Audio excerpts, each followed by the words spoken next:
اس کے بعد وہ ایک چھوٹی سی جھوپڑی کے پاس پہنچے تو شہزادی نے کہا کہ یہ کیسی بیکار اور چھوٹی سی جھوپڑی ہے؟ تو بھکاری بولا کہ یہ میرا گھر ہے اور یہی وہ جگہ ہے جہاں ہمیں زندگی گزارنی ہے۔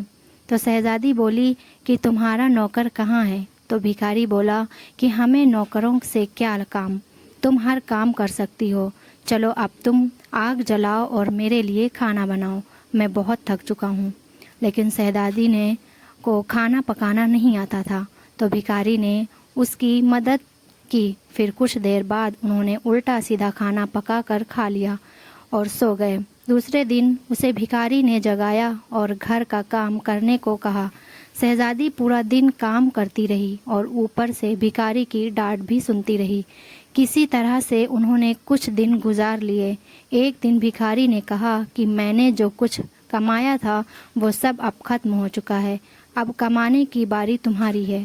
میں تمہیں لکڑی لا کر دیتا ہوں، تم اس سے ٹوکریاں بنو۔ یہ کہہ کر وہ جنگل میں گیا اور ٹوکری کے لیے لکڑی کاٹ کر لے آیا۔ شہزادی نے ٹوکری بنانا شروع کر دی۔ اس نے پہلے کبھی اس طرح کا محنت والا کام نہیں کیا تھا، اسی لیے اس کی انگلیاں زخمی ہو گئی اور ان میں سے خون نکلنے لگا۔ یہ دیکھ کر اس کے شوہر نے کہا کہ تم یہ کام نہیں کر سکتی، میں تمہیں دھاگے لا کر دیتا ہوں، تم اس سے کپڑے بن لینا۔ لیکن وہ یہ بھی نہ کر سکی۔ تو اس کے شوہر نے کہا کہ تم تو میرے لیے بالکل بھی کام کی نہیں ہو، تم تو کوئی بھی کام نہیں کر سکتی، تم سے شادی کر کے میں برباد ہو گیا۔ ٹھیک ہے، میں کوشش کرتا ہوں کہ تمہارے لیے میں مٹی کے برتن لا دوں، تم انہیں بازار میں جا کر بیچ دیا کرو۔ اس بات پہ گھمنڈی شہزادی نے کہا کہ جب میں بازار جاؤں گی تو میرے ملک کے لوگ مجھے اس حال میں دیکھ کے مجھ پر بہت ہنسیں گے۔ تو شوہر نے کہا کہ یہ میرا مسئلہ نہیں ہے، اگر تم بھوک سے نہیں مرنا چاہتی ہو تو تمہیں یہ کام کرنا ہی پڑے گا۔ مٹی کے برتن بیچنے کا کام بہت اچھا چل رہا تھا۔ لوگ جب ایک خوبصورت لڑکی کو بازار میں برتن بیچتے ہوئے دیکھتے تو اس پر ترس کھا کر اسے کچھ نہ کچھ خرید لیتے۔ جب برتن بک گئے تو بھکاری نے اور اس برتن لا کر دیے۔ اس دوران ایک سپاہی وہاں سے گزرا تو اس نے برتن لے کر اس میں لات مار کر توڑ دیے اور کہا کہ یہ دوبارہ تم اس طرح سے راستہ مت گھیرنا، ایک طرف برتن رکھ کر بیچنا، بیچ راستے میں مت بیچنا۔ شہزادی بہت پریشان ہوئی۔ اس نے سارا واقعہ گھر آ کر اپنے شوہر سے بتایا۔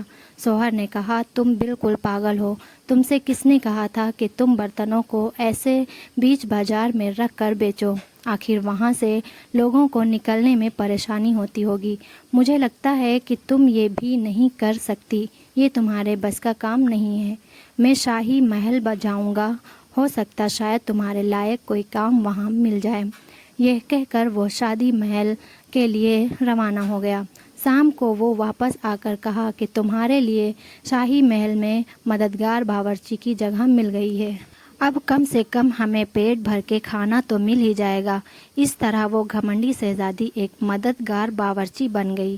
وہ روز صبح سے شام تک باورچی خانے میں رہتی اور رات کو بچا ہوا کھانا اپنے گھر لے آتی۔ اس طرح دونوں میاں بیوی کا گزارا ہونے لگا۔ محل میں آئے ہوئے اسے کچھ ہی دن گزرا تھا کہ اس نے سنا کہ محل میں کوئی شاہی پروگرام ہے۔ جب مہمان آنے شروع ہوئے تو شہزادی باورچی خانے کی کھڑکی سے انہیں دیکھنے لگی۔ غلام قیمتی کپڑوں میں مہمانوں کا استقبال کر رہے تھے۔ ہر طرف شان و شوکت اور دھوم دھام نظر آ رہی تھی، لیکن شہزادی اپنی قسمت پر آنسو بہا رہی تھی اور اپنے تکبر اور بیوقوفی پر پچھتا رہی تھی۔ اسی دوران وہاں کچھ کنیزیں آئیں جنہوں نے شہزادی کو لذیذ کھانے دیے۔ شہزادی نے اس کھانے کو ٹوکری میں رکھ لیے اور گھر کی طرف چل دی۔ ابھی وہ محل کے دروازے سے گزر ہی رہی تھی کہ اچانک بہت قیمتی پوشاک پہنے ہوئے ایک آدمی نے اس کا راستہ روکا۔ شہزادی نے جب اس کی طرف دیکھا تو یہ وہی داڑھی والا بادشاہ تھا جس کا اس نے مذاق اڑایا تھا۔ وہ خوف سے کانپنے لگی۔ بادشاہ اسے لے کر محل میں پہنچا۔ اتنے سارے لوگوں کو دیکھ کر اس کا اپنے اوپر قابو نہیں رہا اور گھبراہٹ میں اس کے ہاتھ سے ٹوکری گر گئی اور اس میں سے کھانا نکل کر چاروں طرف بکھر گیا۔ تمام درباری ہنسنے لگی۔ شہزادی کا اس وقت حال ایسا تھا کسی طرح زمین پھٹ جاتی اور وہ اس میں سما جاتی۔ اس نے جھٹکے سے اپنا ہاتھ چھڑا لیا اور بھاگنا چاہتی تھی، پھر بادشاہ نے اسے دوبارہ پکڑ لیا اور نرمی سے بولے کہ ڈرو مت، کیا تم مجھے نہیں پہچانتی ہو؟ میں وہی بھکاری ہوں جو تمہارے ساتھ جھوپڑی میں رہتا تھا، اور میں وہی سپاہی ہوں جس نے تمہارے برتن توڑے تھے۔ یہ سب کچھ میں نے تمہارے لیے اس لیے کیا تھا کیونکہ میں تمہیں پسند کرتا تھا اور تم سے شادی کرنا چاہتا تھا۔ اب تمہارے گھمنڈ کا علاج ہو چکا ہے۔ میں وہی بھکاری ہوں جس کے ساتھ تم رہا کرتی تھی۔ اب تمہیں اچھا سبق مل گیا ہے۔ پچھلی باتوں کو بھول جاؤ اور دیکھو ہماری شادی کی تیاریاں ہو رہی ہیں۔ اسی وقت کنیزیں آئیں اور اسے اپنے ساتھ لے گئیں۔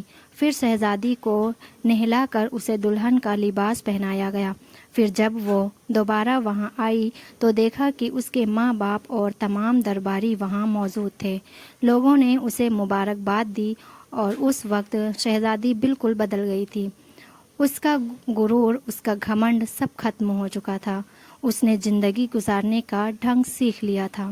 تو دوستوں، ہمیں اس کہانی سے یہی سیکھ ملتی ہے کہ ہمیں کبھی تکبر نہیں کرنا چاہیے، کبھی بھی کسی چیز کا گھمنڈ نہیں کرنا چاہیے۔ اگر ہماری ویڈیو آپ کو پسند آئی ہو تو لائک سبسکرائب ضرور کریں، اور پھر کل نئی ویڈیو کے ساتھ، نئی کہانی کے ساتھ۔ تب تک کہ اپنا خیال رکھیے اور مجھے دعاؤں میں یاد رکھیے۔ اللہ حافظ۔